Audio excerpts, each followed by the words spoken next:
Hello friends, આજે હું તમારી સાથે શેર કરવાની છું ગોગડી ભજીયા. આ ભજીયા ક્રિસ્પી અને કુરકુરા બને છે અને શિયાળામાં ઠંડી હોય ત્યારે આ ગોગડી ભજીયા ખાવાની ખૂબ જ મજા આવે છે. તો ફ્રેન્ડ્સ, મારો આ ગોગડીનો વિડીયો ગમે તો લાઈક અને શેર કરજો અને મારી ચેનલને સબસ્ક્રાઈબ કરજો. તો ચાલો બનાવીએ.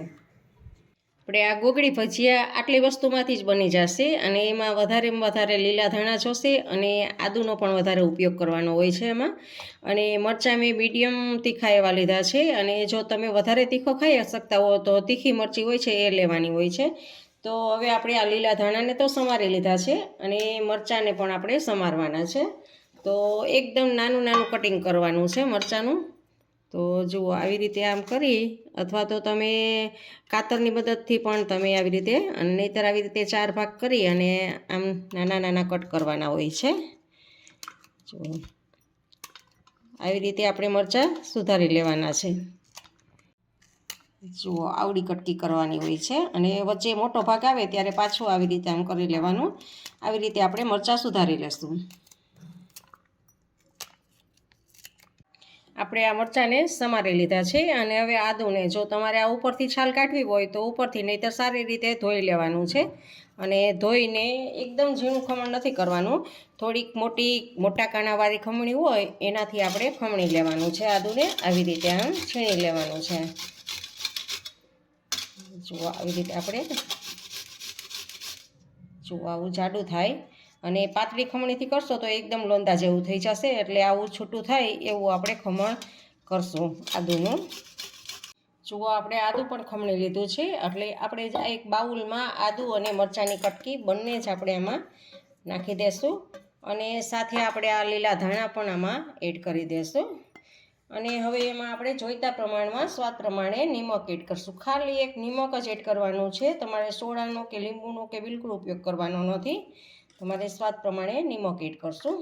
અને હવે એમાં આપણે 2 થી 3 ચમચી જેટલો ચણાનો લોટ એડ કરશું અને પછી પાછો જોશે, જરૂર પડશે તો આપણે ઉપયોગમાં લેશું ચણાના લોટને. અત્યારે 3 ચમચી આમાં ચણાનો લોટ મેં એડ કરેલો છે અને પાણી નાખી અને આવી રીતે આમ મિક્સ કરવાનું છે બધું જ ચણાના લોટ સાથે. ચણાના લોટનો થોડો ઉપયોગ કરવાનો છે આમાં. તો જુઓ, આવી રીતે આમ આપણે હજી આમાં ચણાનો લોટ આપણે નાખશું. હજી 2 ચમચી ભરી અને આપણે ચણાનો લોટ આમાં એડ કરશું. હવે થોડું પાણી એડ કરી અને આવી રીતે આમ લોટને આપણે બાંધીશું. જો આમાં સોડા કે નથી ઉપયોગ કરવાનો કંઈ, બસ આટલી વસ્તુમાંથી જ આપણે આ ગોગડી ભજીયા બનાવવાના છે. તો આપણું આ બેટર, ગોગડી ભજીયાનું બેટર તૈયાર છે જુઓ. અને હવે આપણે તેલ મૂકી અને એમાં આપણે ભજીયા ઉતારશું. ગોગડી પાડવા માટે આપણે ગેસ ઉપર વાસણમાં તેલ ગરમ થવા મૂકેલું છે અને તેલ ગરમ થઈ ગયું છે. તો હવે આપણે આમાંથી આવી રીતે હાથમાં લેવાનું છે અને આમ અંગૂઠાની મદદથી આપણે, જુઓ તમે, આમ અંગૂઠાની મદદથી આવી રીતે છૂટા છૂટા પાડવાના છે. આપણે જેમ ભજીયા પાડતા હોય એમ ગોળ નથી પાડવાના. આવી રીતે આમ જેમ કાંઈ વેરતા હોય ને એવી રીતે, જુઓ આમ આવી રીતે આમ પાડવાના છે. તો આવી રીતે આમ અંગૂઠાથી જ આમ અલગ કરવાનું છે આંગળીમાંથી. અને હવે એક વખત ફૂલ ગેસ થઈ ગયું ને ગોગડી પડાઈ ગઈ પછી ગેસને આપણે ધીમો કરી દેવાનો છે. અને હવે ધીમા ગેસ ઉપર જ આને આપણે કડક થવા દેવાનું છે. હવે આપણે આને પલટાવવાના છે અને જુઓ, એકદમ ગોગડી નાના નાના ભજીયા, જુઓ તમે, એકદમ નાના નાના એવા ભજીયા. અને હવે આપણે ગેસની ફ્લેમ ધીમી જ રાખેલી છે. ધીમા તાપે જ આને કડક થવા દેશું. આવી રીતે વચ્ચે વચ્ચે હલાવતા રહેશું. તો એક વખત આપણે આને કાઢી લેશું. આને આપણે ડબલ ફ્રાય કરશું જેથી કરીને એકદમ ક્રિસ્પી બનશે ડબલ ફ્રાય કરવાથી. તો એક વખત આને આપણે કાઢી લેશું. અને હવે આપણે ગેસની ફ્લેમને ફૂલ કરી દેશું. ફૂલ એકદમ આપણું તેલ થઈ જાય ગરમ પછી પાછું આપણે ડબલ ફ્રાય કરશું એને.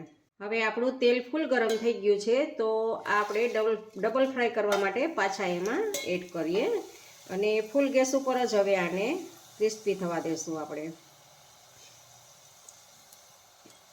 સેજ બ્રાઉન કલર ના થાય, લાલાશ પડતા, એટલે આપણે એને કાઢી લેશું. ક્રિસ્પી થઈ ગયા હોય છે બ્રાઉન કલર ના થાય એટલે.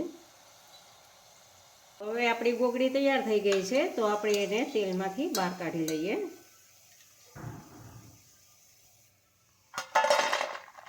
જો એકદમ અવાજ પણ આવે છે ડીશમાં નાખવાથી.